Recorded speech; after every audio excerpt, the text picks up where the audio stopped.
Hey guys, there are over 300 jobs in the federal government. Do you know which one you'd be qualified for? Do you know where the majority of the opportunities are? Well, I searched through the list this morning on USAjobs.gov and I have the answer for you. Now when I searched, I didn't limit it to one state or to one country. I looked throughout the world. And it came up with 40,000 different job announcements that are open right now, well, as of this morning. Here are the top three. The way we'll do this is we'll start at number 3 first. So number 3 is social work. And this is the 0-100 series. This includes a psychiatrist, this includes a social worker, and anything related to those type of jobs. Now, we've heard often that these type of individuals are not paid that much in this country. So we're talking about somewhere at $40,000 a year or $50,000 a year or at the most $60,000 a year. And you can find social workers, for instance, in schools or at hospitals working for the state government. But if a social worker decides to pursue employment with the federal government, they can earn a lot more than this. In fact, a social worker can actually earn their way up to the GS-14 level. And if you're talking about a city like Washington, D.C. or New York City, San Francisco, a GS-14 can earn over $150,000 a year.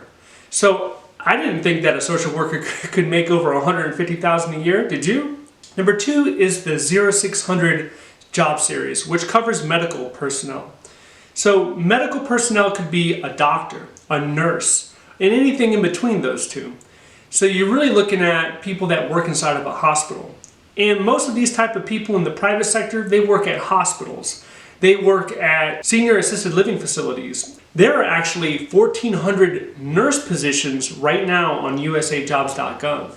So what would be the appeal? If you currently work in a hospital and you're happy where you're at, what would make you change your mind in order to get into the federal government? I think that the fact that there's a pension that's involved in the federal government, that is a huge lucrative factor.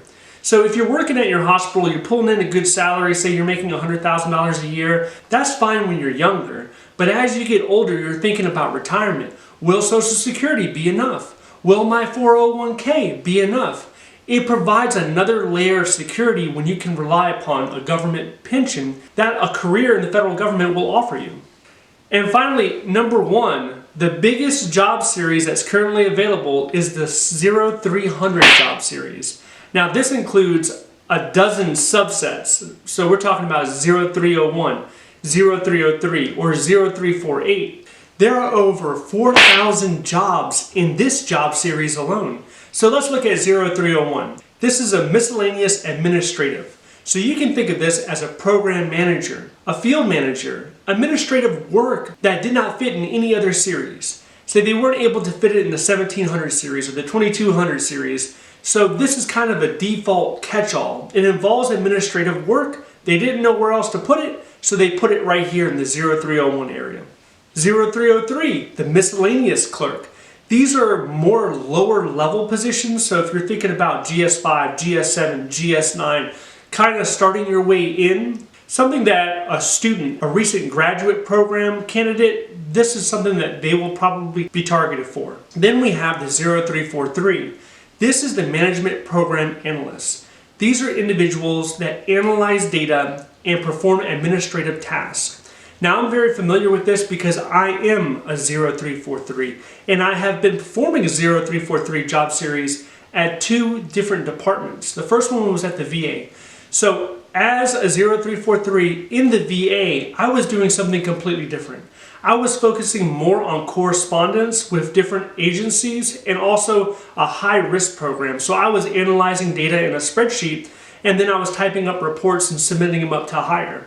Now, when I was hired at the Department of Housing, I completely shifted responsibilities. I was no longer doing that type of work and I was focused more on privacy issues. It was very heavy on administrative tasks and being able to look at spreadsheets and communicate the results. So if you find yourself in a position where you have experience doing administrative tasks, say you were working at Walmart doing administrative tasks, looking at spreadsheets, looking at reports, looking at inventories that were coming into the store later that day, or even if you worked at McDonald's in an assistant management role where you were helping out with the paperwork, determining when people were coming in for their shifts, or how you were going to manage the inflow of inventory that was coming into the store. These are administrative and analytical type tasks that you can translate into your resume to be competitive for a 0343.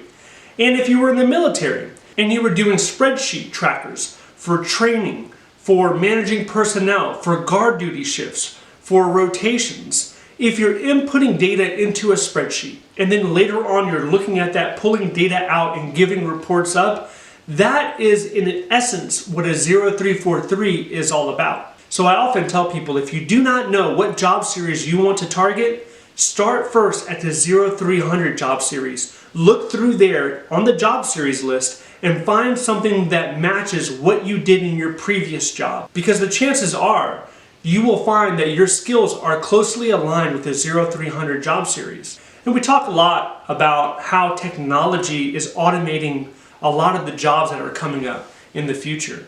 So I don't believe that this is going to be the same case with the government. First, the government is kind of slow when they pivot to new technology, and there are a lot of pieces that keep these agencies running that require a set of eyeballs. It's not enough for there to be software automation. There needs to be a person that can speak to that and report for those computer systems. So I really wouldn't be worried about the automation piece just yet. I think for the next decade or two, you will be safe if you're considering a job in the federal government. Now, like I said earlier, there are over 300 job series.